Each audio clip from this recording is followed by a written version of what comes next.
Do you want to use a bunch of 12 by 12 paper fast but still make cute cards? Hi, I'm Jess from JessCrafts.com, and I'm here to help you make the most of your crafty supplies and time. So let's get making. Today I have 12 by 12 Slimline Paper Buster number 2. It makes 4 slimline cards that are 8.5 by 3.5 with one piece of 12 by 12 paper and no pattern paper scraps. So I recorded this video live originally while I was talking while crafting, and it was just super long. I didn't want to subject you guys to that, so I am doing a voiceover instead, but that means that my hands will be like really animated because I was talking, but it's going to be kind of out of sync with what I'm saying. So I just want to give you that heads up.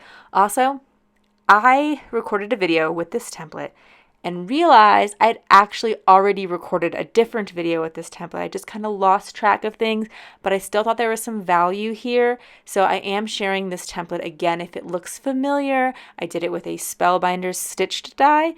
I did focus a lot on the stitching and things like that in that video, so maybe this is still helpful to you. And last time I did make the card vertical. Today I'll make it horizontal. Minor change, but cool that this template works really well and very easily both ways. I have the Recollections Happy Halloween 12 by 12 collection. It has some pretty large scale prints. I think that's great for slimline cards because they're bigger. When you are cutting some of my templates that make A2 size cards, they cut into pretty small bits of paper at times. You know, not always. Sometimes I'm using larger ones, and sometimes for slimline I use smaller bits of paper. But this particular template is excellent for large pieces or large scale patterns. I am cutting, starting with 12 by 12, I'm cutting it to 3 inches by 12 inches. Then I'm cutting that 3 by 12 piece into a 3 by 8 and a 3 by 4, and they will be layered on top of each other. This is single-sided paper. I do not want to do a single pattern look with this paper, so I picked 2 papers that were pretty distinctly Halloween and 2 papers that were in this Halloween collection, but I thought I could make into fall cards really easily. Part of my motivation with that is that I like to donate my cards, and some organizations say they only need a very limited amount of Halloween and would much prefer to receive generally fall themed cards that could be used for a longer time and they could be given to more people. I am going to use blue cardstock for my mats. Kind of a bold choice, but it is in the pattern paper collection, so I am definitely still taking my inspiration from the collection. However, to me, the blue is like really fun for Halloween. I've seen actually a lot of pastel colors for Halloween this year. I like that.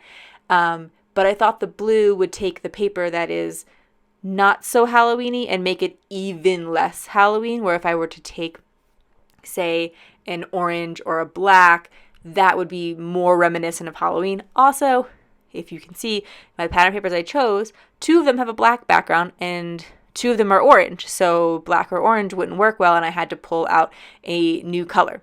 This sketch is not only really great with large-scale patterns, works with single-sided paper if you use 2 patterns, or you can even use 1 if you prefer, works vertical or horizontal, but it also is super efficient with your cardstock mats because you're going to take a 3.25 by 8.25 mat, and when you're cutting that out of an 8.5 by 11 inch paper, there's not going to be a lot of scraps.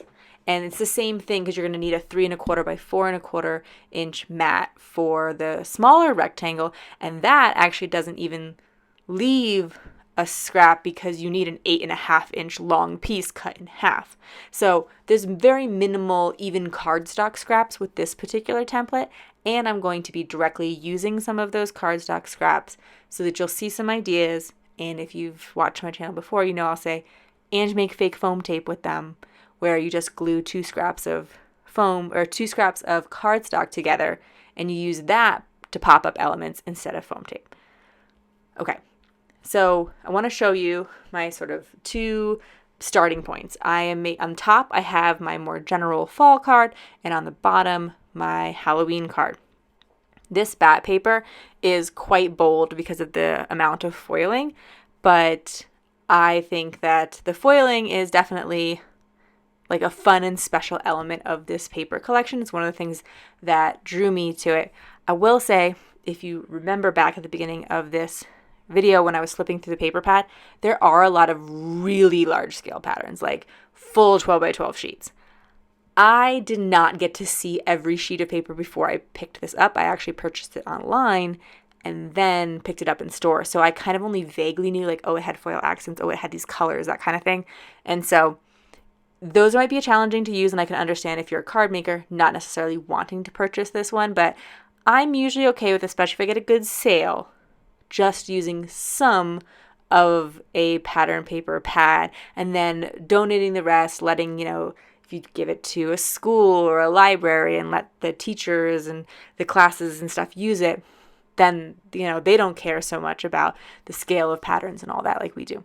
Okay, these are flat stickers, and I want to add a little bit to them because if I try to put a flat sticker on a foiled surface, there's like bumps from the foiling, and so I want to put mats on my stickers as well.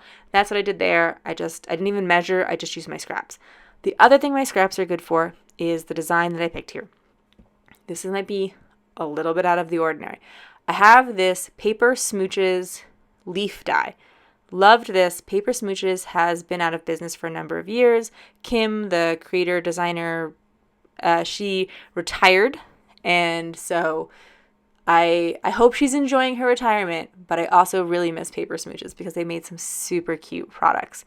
I'm going to cut the leaves out of blue because I had scrap blue cardstock. You could also cut the leaves out of your mats because there's plenty of room there. And it's a little bit unusual because why are leaves blue? Except for that I want to tie the blue in, and I think it looks fun. So I did it.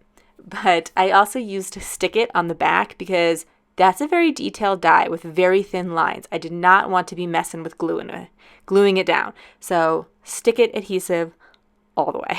I've recently dedicated myself to using that adhesive like that when I'm making thin die cuts because I was driving myself nuts trying to use liquid glue to glue things down.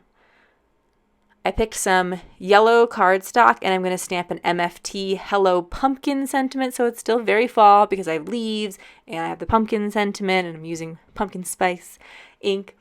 Even if you're not making fall or Halloween cards, this is a great template to have in your collection. It works well with so many 12 by 12 papers that you probably already really want to use. So head to jesscrafts.com or check the video description and get a link to the template so you can download it and many, many other free paper busting templates at jesscrafts.com. You can also check out my Patreon as a way of supporting these free templates, and thank you so much to those people who have already joined my Patreon. I really appreciate the support. If you found this video inspiring, here's another video where you can find more ideas for enjoying your crafty time and supplies.